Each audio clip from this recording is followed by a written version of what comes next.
السلام علیکم۔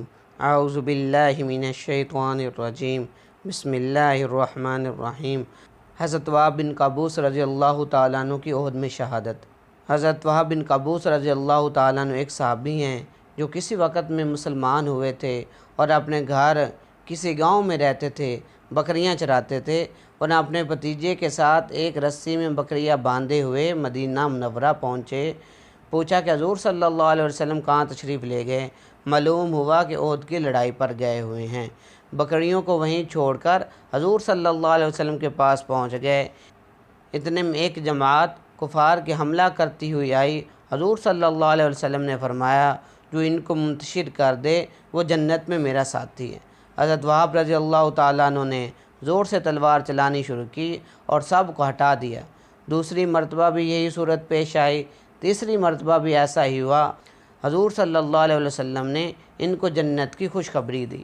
اس کا سننا تھا کہ تلوار لے کر کفار کے جمگھٹے میں گھس گئے اور شہید ہوئے۔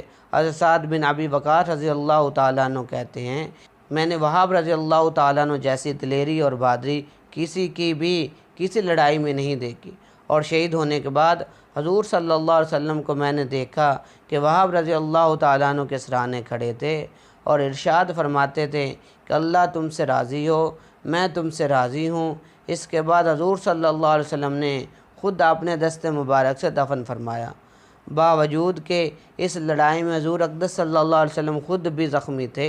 حضرت عمر رضی اللہ تعالیٰ عنہ فرماتے تھے کہ مجھے کسی کے عمل پر بھی اتنا رشک نہیں آیا جتنا وہب رضی اللہ تعالیٰ عنہ کے عمل پر آیا۔ میرا دل چاہتا ہے کہ اللہ کے یہاں ان جیسا اعمال نامہ لے کر پہنچوں۔ تو فائدے میں شیخ رحمۃ اللہ علیہ لکھتے ہیں کہ ان پر رشک اس خاص کارنامے کی وجہ سے ہے کہ جان کو جان نہیں سمجھا، ورنہ خود حضرت عمر رضی اللہ تعالیٰ عنہ اور دوسرے حضرات کے دوسرے کارنامے اس سے کہیں بڑے ہوئے ہیں۔ تو میرے عزیز دوستو، یہ صحابہ رضی اللہ عنہ اجمعین تھے جو دین کی خاطر بڑی سے بڑی قربانی دینے کے لیے تیار تھے۔ حضور پاک صلی اللہ علیہ وسلم کے ایک ارشاد پر اپنی جان تک دینے کے لیے تیار تھے، اور دنیا کی ساری چیزوں سے زیادہ حضور پاک صلی اللہ علیہ وسلم کے ساتھ محبت کرتے تھے کہ اپنی جان اور مال کو حضور پاک صلی اللہ علیہ وسلم پر نچھاور کرنے کے لیے ہر وقت تیار رہتے تھے۔ تو اللہ تبارک تعالیٰ سے دعا ہے کہ اللہ تبارک تعالیٰ ہمیں بھی حضور پاک صلی اللہ علیہ وسلم کے ساتھ سچی محبت کرنے کی توفیق عطا فرمائے اور پورے کے پورے دین پر چلنے کی توفیق عطا فرمائے۔ آمین۔